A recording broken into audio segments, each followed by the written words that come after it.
Hello students, welcome to my class physics class. Last lecture में, last video में हमने vectors की में क्या किया था? एडिशन ऑफ वेक्टर किया था। क्या किया था?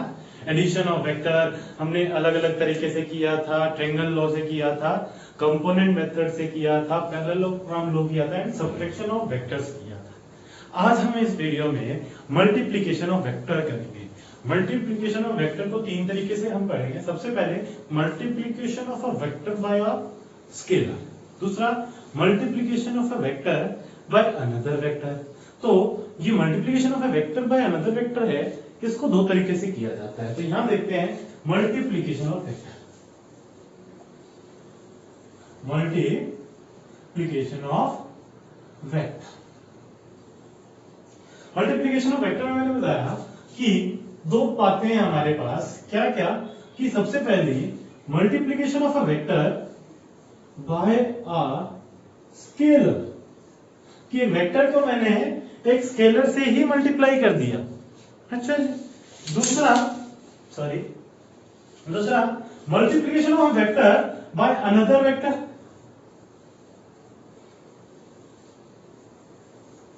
Multiplication of vector by another vector, एक वेक्टर को दूसरे वेक्टर के साथ मल्टीप्लाई कर दिया मैंने। अच्छा जी। तो जब एक स्केलर से मल्टीप्लाई किया तो देखो क्या होगा। मान लो कि मेरे पास एक वेक्टर है, इसको मैंने मल्टीप्लाई करना है एक कांस्टेंट स्केलर कांस्टेंट के से। तो जो नया वेक्टर आएगा वो new vector is equal to k times of vector है। उसको के टाइम हो जाएगा, सिंपल। मान लो कि जैसे मैंने कहा कि मेरा एक वेक्टर है 2i कैप। क्या है? वेक्टर है vector A is equal to 2i cap, और मैंने कहा कि इसको मैं 2 से मल्टीप्लाई करता हूं। 2 वेक्टर ए, तो कितना हो जाएगा ये? 4i cap. कितना हो जाएगा नया वेक्टर मेरा? 4i cap. इसमें कोई दिक्कत नहीं है कि अगर मैं एक स्केलर से एक वेक्टर को मल्टीप्लाई करता हूं तो वो सिर्फ उसका मैग्नीट्यूड चेंज करेगा। वो उसका सिर्फ और सिर्फ क्या करेगा? मैग्नीट्यूड चेंज करेगा। जैसे कि अगर मैं बात कहूं कि मेरे पास मान लो कि एक वेक्टर था, vector A is equal to 2i cap plus 3j cap plus 4k cap. क्या? 2i cap plus 3j cap plus 4k cap. तो यहां से मैं कहूं कि एक वेक्टर है अपना, समझ में आ रहा है? तो क्या है कि vector A is equal to 2i cap plus 3j cap plus 4k cap. मैंने कहा कि मुझे 3 टाइम्स चाहिए, तो 3 times of vector A is equal to 3 times of 2i cap plus 3j cap plus 4k cap, और इसको 3 से multiply कर दूंगा तो कितना होगा? देखिए 6i cap plus 9j cap plus 12k cap. समझ में आया? तो ये क्या है? अपना नया वेक्टर। तो multiplication of a vector by a scalar quantity is not a difficult task. तो ये अपना हमारे लिए बहुत आसान सी चीज है। तो multiplication of a vector bye scalar, कोई परेशानी नहीं है, इसको नोट कर लेना। अब आता है हमारा multiplication of a vector by another vector. Multiplication of a vector by another vector. तो वेक्टर मल्टीप्लाई वेक्टर, मतलब इसको मैं क्रॉस नहीं कर रहा, सिंपल मल्टीप्लाई कर रहा हूं। तो देखिए वेक्टर को एक दूसरे वेक्टर से मल्टीप्लाई करने के भी हमारे पास दो तरीके। क्या तरीके हैं भाई? सबसे पहला तरीका है स्केलर और डॉट प्रोडक्ट। क्या चीज? स्केलर और डॉट प्रोडक्ट। ठीक है भाई। दूसरा हम जो बोलते हैं वो बोलते हैं वेक्टर और क्रॉस प्रोडक्ट। स्केलर और डॉट प्रोडक्ट एंड वेक्टर और क्रॉस प्रोडक्ट। तो ये मेरी क्या है? दो अलग अलग तरीके हैं कि मैं अगर एक वेक्टर को दूसरे वेक्टर से मल्टीप्लाई करता हूं, हमारे सिंपल अलजेब्रा की तरह। जैसे हम 2 मल्टीप्लाई 3, बचपन में हमने क्या सीखा था? 2 मल्टीप्लाई 3 इज इक्वल टू 6, यही होता है। तो हम बचपन में तो ये कर चुके, बट अब वेक्टर को वेक्टर से मल्टीप्लाई करता हूं तो मैं ये मेथड नहीं लगा सकता। इसके लिए मुझे दो अलग मेथड दिए गए। एक मेथड था मेरा स्केलर प्रोडक्ट और दूसरा है वेक्टर प्रोडक्ट। स्केलर प्रोडक्ट का दूसरा नाम क्या है? डॉट प्रोडक्ट, और वेक्टर प्रोडक्ट का दूसरा नाम क्या है? Cross product. तो पहले हम क्या पढ़ेंगे? स्केलर और डॉट प्रोडक्ट के बारे में पढ़ते हैं। क्या पढ़ते हैं? स्केलर और डॉट प्रोडक्ट। तो देखिए स्केलर और डॉट प्रोडक्ट दो अलग अलग नाम नहीं है ये एक ही चीज के, तो क्यों है? पहले तो हम इसको देखते हैं क्या है। And dot, scalar and dot. तो यहां देखिए, मान लो कि मेरे पास एक वेक्टर है ए, दूसरा वेक्टर है बी, इन दोनों के बीच में एंगल थीटा, इन दोनों के बीच में क्या है? Angle theta. तो जो मेरा स्केलर प्रोडक्ट है या डॉट प्रोडक्ट है उसको हम कैसे रिप्रेजेंट करते हैं? Vector a dot vector b, समझ आए? तो इसको हम कैसे रिप्रेजेंट करते हैं? ए डॉट बी, इसीलिए इसको हम क्या बोलते हैं? डॉट प्रोडक्ट भी बोलते हैं। तो इज इक्वल टू, इसका रिजल्ट जो आता है वो क्या आता है? Mod of A mod of b cos theta, mod of A mod of b cos theta. समझ में आया अभी बच्चों? ये क्या अपना स्केलर और डॉट प्रोडक्ट। स्केलर प्रोडक्ट इसको क्यों बोला जाता है? स्केलर प्रोडक्ट इसको इसलिए बोला जाता है क्योंकि इसका जो रिजल्ट आया है ये एक स्केलर क्वांटिटी है, ये एक क्या है? स्केलर क्वांटिटी, स्केलर क्वांटिटी है, ये एक वेक्टर क्वांटिटी नहीं है, इसलिए इसको स्केलर प्रोडक्ट बोला जाता है और दूसरा डॉट प्रोडक्ट भी बोला जाता है। तो यहां पे a dot B is equal to a B cos theta, और मैं इसको ऐसे भी लिख सकता हूं cos theta is equal to vector a dot vector b divided by mod A mod b. तो मॉड ए को मॉड ए से डिवाइड किया और वेक्टर बी को मॉड बी से डिवाइड किया, तो हमें पता है कि अगर मैं किसी वेक्टर को उसके मैग्नीट्यूड से डिवाइड कर देता हूं तो मुझे क्या मिलता है? Unit vector. तो ये क्या आ जाएगा? A cap dot B cap. So A cap dot B cap is equal to cos of the angle between two vectors. समझिएगा? तो ये क्या है अपना स्केलर और डॉट प्रोडक्ट। किसी को कोई परेशानी भाई इसमें? अच्छा जी, और क्या करते हैं जी? मान लो कि इफ, कुछ प्रॉपर्टीज देखते हैं इसी के बारे में हम और नॉलेज होगी इसके बारे में। If angle between two vectors theta is equal to 0, अगर दो वेक्टर के बीच में एंगल 0 है तो ए डॉट बी कितना आएगा?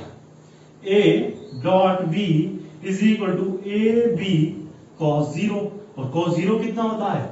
1 होता है। तो ए डॉट बी किसके बराबर आ गया? ए बी के बराबर आ जाएगा। किसके बराबर आ जाएगा भाई? ए बी के बराबर आ जाएगा। अच्छा, इफ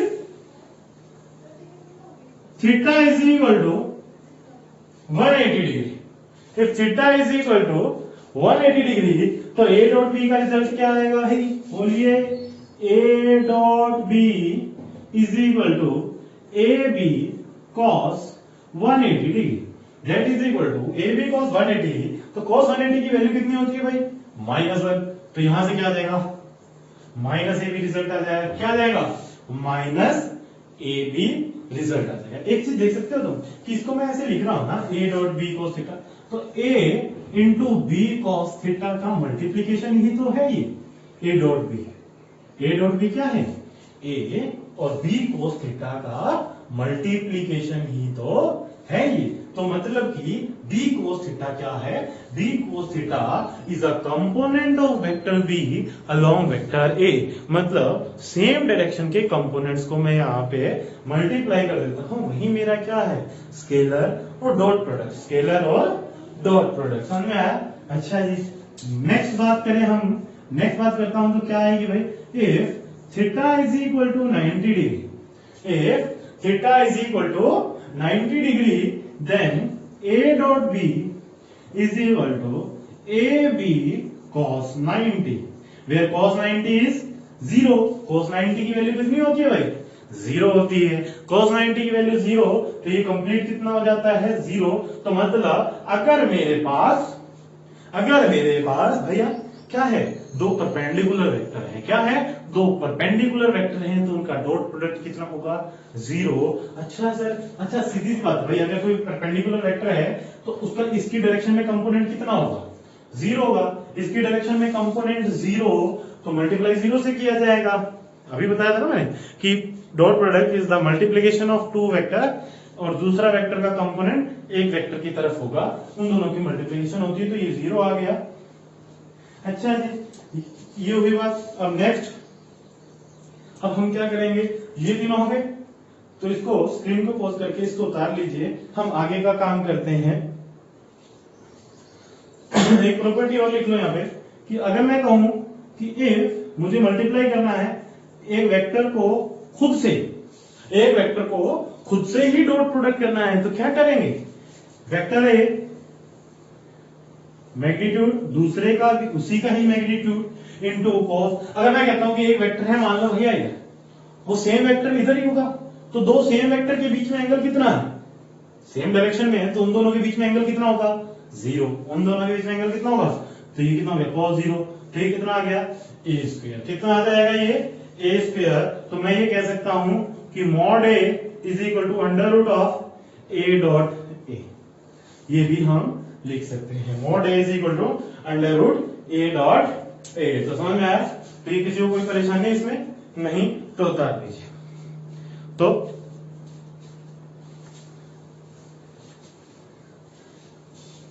ये है अपना स्केलर और डॉट प्रोडक्ट, स्केलर और डॉट प्रोडक्ट।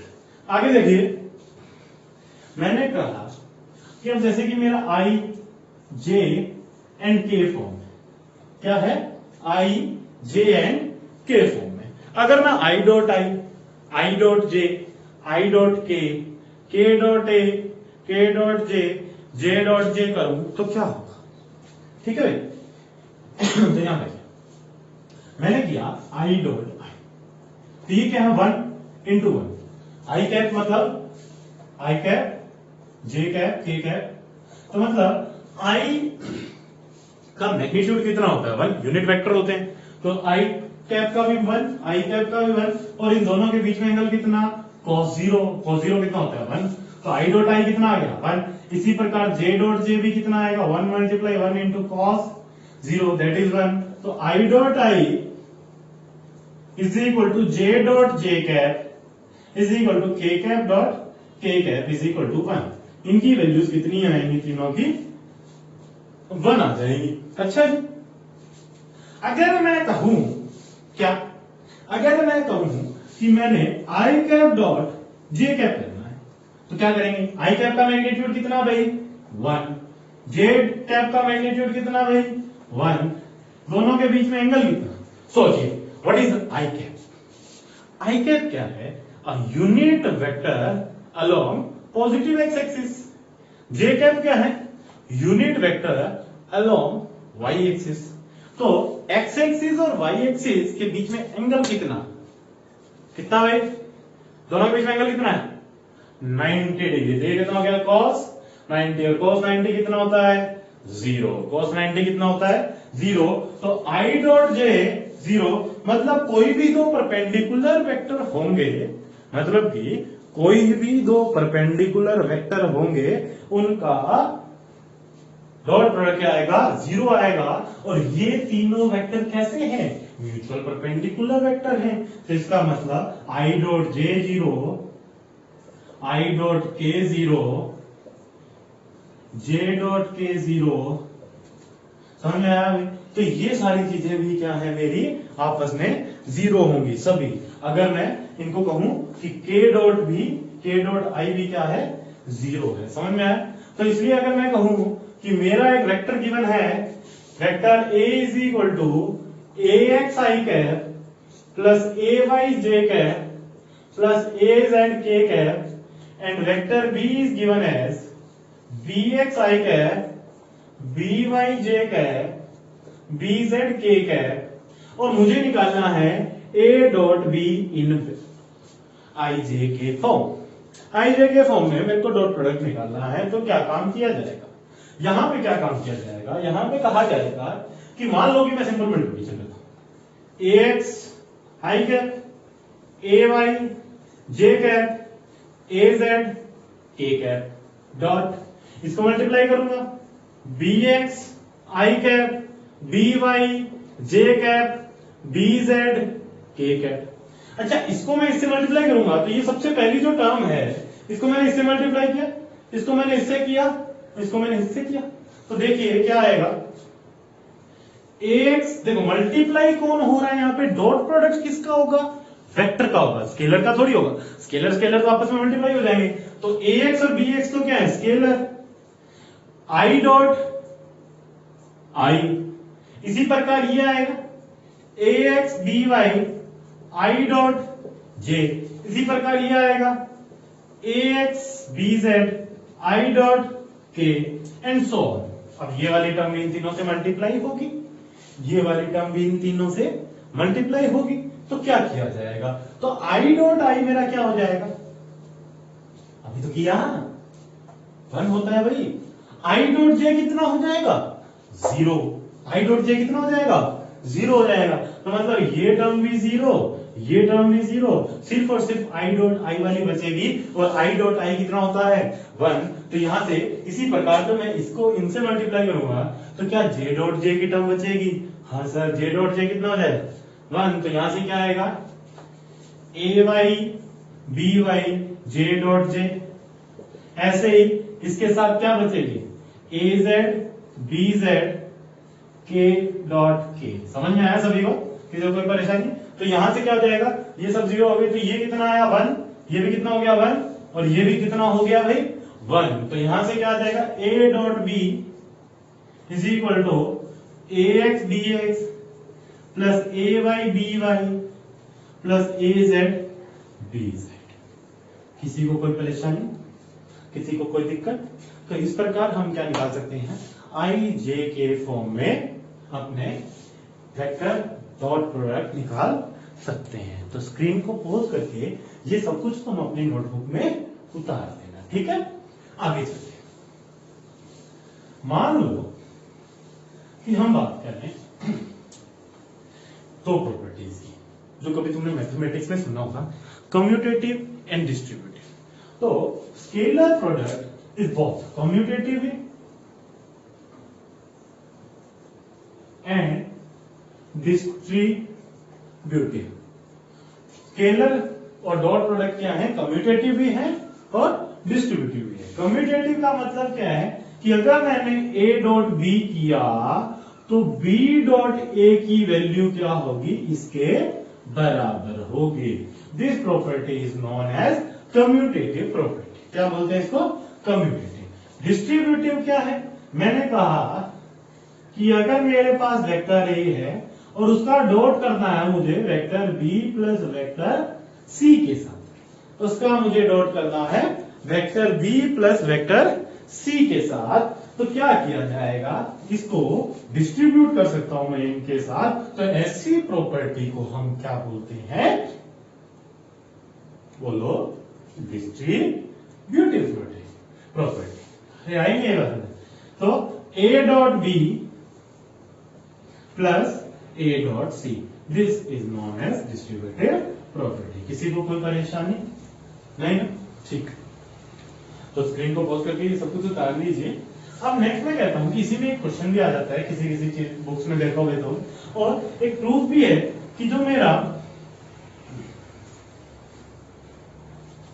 रिजल्टेंट है, मेरे को कहा गया कि मेरे पास दो वेक्टर हैं, vector A and vector b. Question मैं बता रहा हूं तुम्हें, एक्सप्लेन कर रहा हूं क्वेश्चन को, कि हमारे पास दो वेक्टर हैं ए और बी, और उनका जो रिजल्टेंट आया, that resultant is equal to under root of A square plus B square plus 2ab cos theta.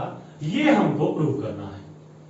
Vector A and vector B और उनका जो रिजल्टेंट है A B cos theta, sorry, under root of A square plus B square plus 2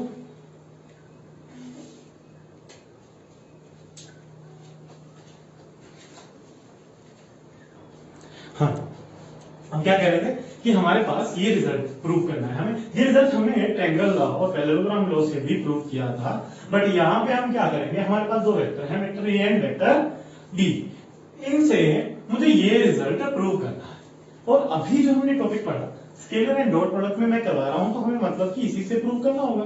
तो कैसे करेंगे, are जो result है that is equal to vector A plus vector B, इन दोनों का सम होता है, where theta is the angle between two vectors. मैंने कहा कि मैंने इनको डॉट प्रोडक्ट कर दिया, आर को आर के साथ डॉट कर दिया डॉट।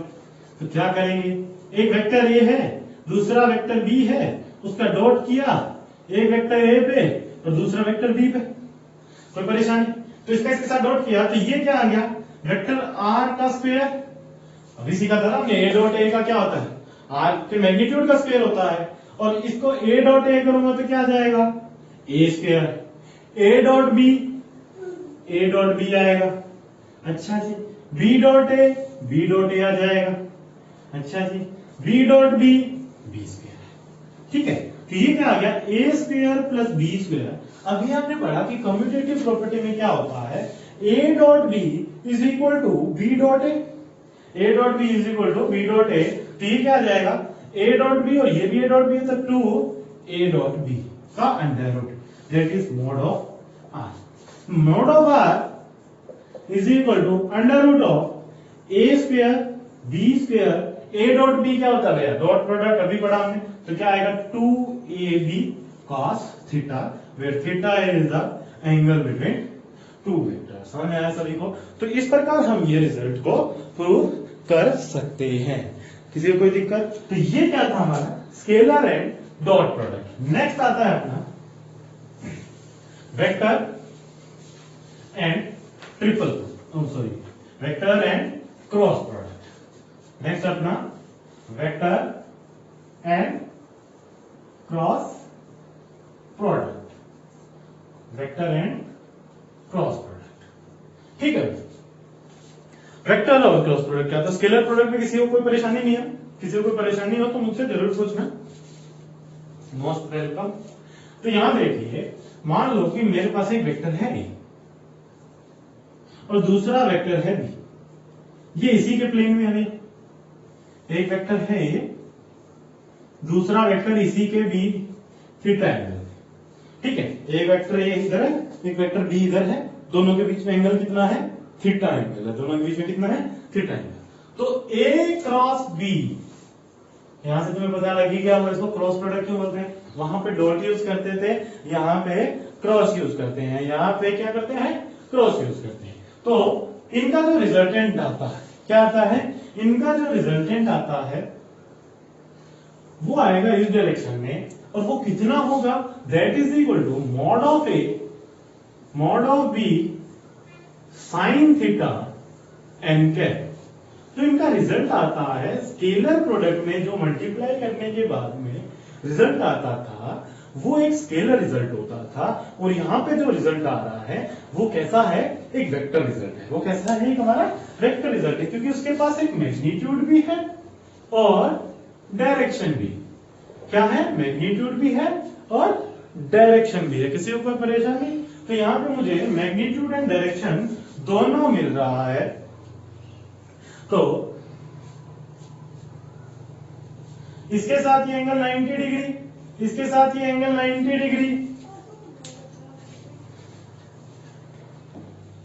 हाँ, तो ये था हमारा मैग्नीट्यूड एंड ये है हमारी डायरेक्शन। ये है मैग्नीट्यूड और ये है हमारा डायरेक्शन।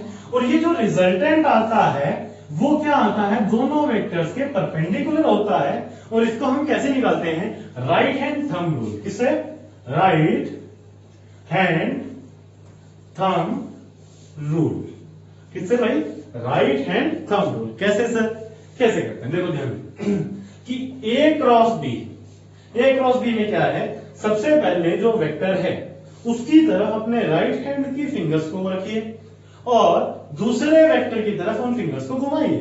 हम will give the direction of resultant vector. हम will give the direction of, हम कौन सा भाई, उसी हाथ का। समझ में आया? अच्छा, घुमाएंगे इसे। तो मैंने कहा कि मान लो कि मेरे पास एक वेक्टर है ए, दूसरा वेक्टर है बी, वेक्टर ये एंगल थीटा। तो वेक्टर ए से वेक्टर बी की तरफ मैं उंगलियां घुमाऊंगा, यहां से यहां। ऐसे नहीं कर देना कोई उंगलियां तोड़ ले, ऐसे नहीं, जैसे सिंपल घूम के इसको इस साइड घुमाएंगे तो thumb will give the direction of resultant vector. तो यहां पे क्या होगा, बाहर की तरफ आने वाला वेक्टर मेरा क्या होगा, रिजल्टेंट। एक चीज ध्यान रखना, ये सिंबल यूज करेंगे। डॉट का मतलब क्या है, पेपर से बाहर आ रहा है, बाहर आने की डायरेक्शन, और क्रॉस का मतलब क्या है, पेपर के अंदर जाने की डायरेक्शन। क्रॉस का मतलब क्या है, पेपर के अंदर, बोर्ड के अंदर जाने की डायरेक्शन को।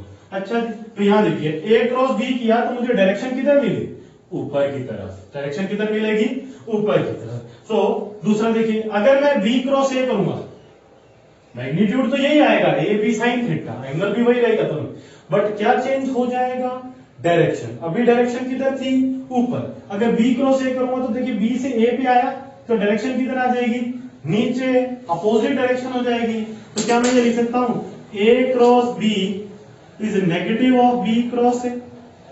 इसका मतलब A cross B is not equal to B cross A, तो ये कम्यूटेटिव नहीं है। So vector property is not commutative. जैसे लास्ट में हमने किया था स्केलर में, A dot B is equal to B dot A, यहां पे ऐसा बिल्कुल भी नहीं है। ये कैसी है, कम्यूटेटिव नहीं है, बट ये डिस्ट्रीब्यूटिव है। कैसे सर, ए क्रॉस बी प्लस सी, ऐसे करें तो ये कितना आ जाएगा, ए क्रॉस बी प्लस ए क्रॉस सी। तो ये क्या है, डिस्ट्रीब्यूटिव प्रॉपर्टी को फॉलो करता है। किसी को कोई परेशानी, तो डायरेक्शन पे हम और बात करेंगे, तो अभी के लिए इतना इसको नोट कर लीजिए। लिखिए, तो डायरेक्शन के लिए ध्यान रखना, मैग्नीट्यूड में इसमें कोई परेशानी नहीं है, simple A B sine theta है। बच्चे जो कंफ्यूज होते हैं वो कहां कंफ्यूज होते हैं भाई, डायरेक्शन लिखने में। तो डायरेक्शन लिखने के लिए देखिए कि मान लो कि मैं कहता हूं कि ये वेक्टर ए है और ये वेक्टर बी है, बी क्रॉस ए की डायरेक्शन क्या होगी, बी क्रॉस ए निकालना है, सिर्फ और सिर्फ डायरेक्शन की बात कर रहे हैं हम। तो देखिए कि बी की तरफ अपने राइट हैंड की उंगलियों को रखिए और वेक्टर ए की तरफ, मतलब दूसरे वेक्टर की तरफ उनको कर्ल करिए, मतलब जो पहले होता है उसकी तरफ उंगलियां। कौन से हाथ की, राइट हैंड की। राइट हैंड सबको पता ना, अपना राइट हैंड ऊपर उठा के चेक करिए, खाना खाते हैं भाई जिससे, तो उसकी तरफ उंगलियां करेंगे, दूसरे वेक्टर की तरफ घुमाएंगे, thumb will give the direction. तो किधर आएगी, यहाँ पे अंदर की तरफ। किधर आएगी, इसकी डायरेक्शन क्या है, अंदर की तरफ। समझ आए। जैसे कि और बात करूं, मान लो कि मेरा ये वेक्टर है, ये ए, और बी वेक्टर है मेरा ये, मतलब बी किधर है, बाहर, ए इधर बी बाहर, तो ए क्रॉस बी किधर आएगा, नीचे। ए क्रॉस बी किधर आएगा, नीचे। नहीं आया समझ में, देखो ए इधर, बी किधर है, बाहर। जैसे मैं तुम्हें दिखाता हूं कि मान लो कि ये मेरा वेक्टर ए है, ये मेरा वेक्टर बी, तो ए से बी की तरफ फिंगर्स को कर्ल किया मैंने, ए इधर था, बी की तरफ फिंगर को कर्ल किया, थंब किधर आया, नीचे की तरफ। किधर आया, नीचे की तरफ। तो ए क्रॉस बी की डायरेक्शन किधर आ जाएगी, नीचे। समझ आया सभी को। मान लो कि मैं कहता हूं कि मान लो ए इधर है और बी इधर है, बी क्रॉस ए किधर आएगा, अच्छा बी क्रॉस ए निकालना है, बी किधर है, इस डायरेक्शन में, ए किधर है, अंदर की तरफ, क्रॉस हमें क्या बता है, ए अंदर की तरफ, तो क्या करूंगा, बी क्रॉस ए इस डायरेक्शन में आएगा। और याद रखना जो रिजल्टेंट होता है वो दोनों वेक्टर के क्या होता है, परपेंडिकुलर होता है। सो क्या होता है, perpendicular. So A cross B is perpendicular to both vector A and vector B. A cross B is perpendicular to both vector A and vector B. किसी को कोई परेशानी, तो ये था अपना cross product and vector product. अच्छा sir, जैसे हमने स्केलर प्रोडक्ट में I cap J cap K cap form में किया था, सर यहाँ पे वेक्टर में कैसे निकालेंगे, देखते हैं भाई। मान लो कि मेरे पास ये वेक्टर ए है, ए X I cap, A Y J cap, A Z की, और वेक्टर बी है B X I cap, B Y J cap plus B Z K cap. अच्छा सर, तो मुझे यहाँ पे पता होना चाहिए कि जैसे वहां पे मुझे पता था कि आई डॉट आई क्या है, जे डॉट जे क्या है, जे डॉट के क्या है, के डॉट आई क्या है, सबका पता था। इसी प्रकार मुझे पता होना चाहिए कि I cross J and J cross K क्या होगा। ठीक है, तो मैंने कहा कि I cross J, J cross के, ये सब मुझे निकालने हैं। तो मान लीजिए आई क्रॉस आई को क्या लिखूंगा, I cross I 1 multiply 1 into sine 0, I cross I is equal to 1 into sine 0। Sine 0 क्यों कर रहा हूं, आई और आई के बीच का एंगल कितना हो गया, 0 हो गया। तो आई 1 इंटू साइन 0 इंटू ये क्या है, इनका रिजल्ट क्या आता है, एक वेक्टर रिजल्ट आता है। क्या आता है भाई, एक वेक्टर रिजल्ट आता है। तो 1 इंटू साइन 0 इंटू इनकी डायरेक्शन क्या होगी वो मुझे चेक करना पड़ेगा, बट एन कैप डायरेक्शन मान लेता हूं। अभी देखिए साइन 0 की वैल्यू कितनी होती है, 0, तो ये कितना आ गया 0, मतलब cross product of any two parallel vector is 0। Cross product of any two parallel vector is 0। तो कोई भी पैरेलल वेक्टर का क्रॉस प्रोडक्ट क्या होगा, 0। तो इसका मतलब J cross J 0, K cross K 0, क्योंकि इन सभी के बीच का एंगल कितना है, 0। अच्छा, तो इसका मतलब A क्रॉस A भी कितना आएगा, 0 आएगा। अच्छा जी, अब और देखते हैं, I क्रॉस J क्या आएगा, 1 इंटू साइन 90। मैग्नीट्यूड तो 0 आया नहीं, डायरेक्शन क्या आएगी भाई, I क्या होता है मेरा x की तरफ, J की तरफ होता है मेरा y की तरफ। तो I की तरफ हाथ रखेंगे, राइट हैंड रखेंगे, और J की तरफ फिंगर्स को कर्व करूंगा, thumb will give the direction of positive. तो थंब किधर आ रहा है, बाहर, और बाहर क्या होता है यहाँ पे, Z मतलब K कैप। तो I क्रॉस J कितना आया भाई, K, क्योंकि ये भी 1 है, ये भी 1 है और ये भी 1 है। I क्रॉस J क्या आएगा, K आएगा। इसी प्रकार मैं करता हूं I cross K, 1 into sine 90 is equal to, देखिए K इधर बाहर की तरफ, तो I cross K, I cross K किधर आया, नीचे की तरफ। तो ये क्या आ जाएगा, minus J cap that is equal to minus J cap. अच्छा जी, J क्रॉस K क्या आएगा सर, कैसे निकालेंगे J क्रॉस K, J इधर है K इधर है, तो J से K की तरफ अपने फिंगर्स को कर्व करेंगे और मुझे डायरेक्शन क्या मिलेगी, I कैप। क्या मिलेगी, मैग्नीट्यूड तो क्या रहेगा इनका 1 रहेगा, मैग्नीट्यूड 1 रहेगा, तो डायरेक्शन क्या आ गई मेरी, I कैप आ गई। कोई परेशानी, अच्छा जी। तो I cross K, J cross K, और क्या रह गया भाई, अब इनका उल्टा चेक कर सकते हैं, और भी रहेंगे हैं, तुम निकाल लोगे। तो यहां से देखिए J क्रॉस I क्या होगा, मैग्नीट्यूड यही रहेगा, डायरेक्शन चेंज हो जाएगी, J इधर है I इधर है, तो क्या आएगा माइनस के, क्या आएगा माइनस के। तो मैं लिख सकता हूं I और J cross I is equal to minus K cap, K cross I is equal to minus का प्लस J कैप, और जैसे यहां J cross K I cap आया है, तो वैसे ही K क्रॉस J कैप क्या आएगा, माइनस I कैप। क्या आएगा, माइनस I कैप। कोई परेशानी किसी को, ठीक है भाई। तो ये हमने सभी लिख लिए। तो यहां पे देखिए कि अपनी जो आ रही है रिजल्ट, इनको हम कैसे लिखते हैं, I J K, I dot J मुझे क्या मिलता है K, सॉरी डॉट नहीं क्रॉस, कि I क्रॉस J K मिलेगा, J क्रॉस K I मिलेगा, और उल्टा चलूंगा तो मुझे जैसे यहां से यहां मिला K cap, J cross K मिला I कैप, और K क्रॉस I क्या मिला मेरे को, J कैप। ये मिल रहा है, देख सकते हो तुम यहाँ पे। तो ये क्या किया हमारे, ठीक है। तो यहाँ पे जब मैं यहाँ पे क्लॉकवाइज जाऊंगा, क्लॉकवाइज रोटेट करूंगा, तो मेरा साइन क्या रहेगा, पॉजिटिव, और अगर मैं एंटी क्लॉकवाइज घूमूंगा यहाँ पे, तो मेरा साइन आएगा माइनस। जैसे कि I से J क्लॉकवाइज गया तो प्लस क्या आएगा, अगर J से I गया एंटी क्लॉकवाइज घुमा तो माइनस साइन के साथ ही वैल्यूज आएंगी। तो इस बार प्रकार हम लिख सकते हैं। तो इस समय यहां से पॉज करके लिख लेना भाई, I J के क्रॉस प्रोडक्ट्स। अब हमारे पास क्वेश्चन था कि अगर A और B वेक्टर I J के फॉर्म में दिया हो तो कैसे निकालेंगे। तो vector A cross vector B का मैग्नीट्यूड की बात करूं या रिजल्ट की बात करूं तो क्या आएगा, मॉड, मैट्रिक्स कभी किसी ने पढ़ा हो तो देखना, मैट्रिक्स करते हैं सॉल्व, तो मैट्रिक्स की तरह है कि I cap, J cap, K cap लिख लीजिए, और पहले जो वेक्टर हैं उनकी values A X, A Y, A Z, B X, B Y, B Z कर लीजिए। अब क्या करिए, सबसे पहले आई कैप पे जाइए, जिसको मैंने सिलेक्ट किया उसके दोनों रो और कॉलम को ब्लैंक कर दीजिए।